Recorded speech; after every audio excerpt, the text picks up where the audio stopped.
உங்களுடன் ஸ்டாலின் திட்டத்தின் கீழ் பெறப்படும் விண்ணப்பங்களுக்கு 45 நாட்களுக்குள் தீர்வு காண வேண்டும் என முதலமைச்சர் வலியுறுத்தியிருப்பதாக கூறியுள்ள தமிழ்நாடு அரசின் செய்தி தொடர்பாளர் அமுதா IAS, கடந்த 4 ஆண்டுகளில் பெறப்பட்ட 1,05,00,000 விண்ணப்பங்களில் 1,01,00,000 விண்ணப்பங்களுக்கு தீர்வு கண்டிருப்பதாக தெரிவித்துள்ளார்.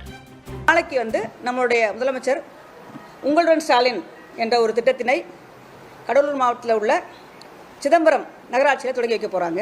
ஸோ குறிப்பாக இதோடைய நோக்கம் என்னென்னா, மக்களுக்கு என்ன பிரச்சனைகள் உள்ளதோ அதை அரசாங்கத்தை தெரிவிப்பதற்கும் நடவடிக்கையை துரிதப்படுத்தி அனைத்து துறைகள் மூலமாக இந்த நடவடிக்கையை ஒருங்கிணைத்து பொதுமக்களுக்கு ஒரு விரைவான ஒரு தீர்வு காண வேண்டும் என்பதுதான் இந்த துறையினுடைய நோக்கமாகும். இப்போ இந்த 4 ஆண்டுகளில் பார்த்தீங்கன்னா 1,05,00,000 மனுக்கள் பெறப்பட்டுள்ளது.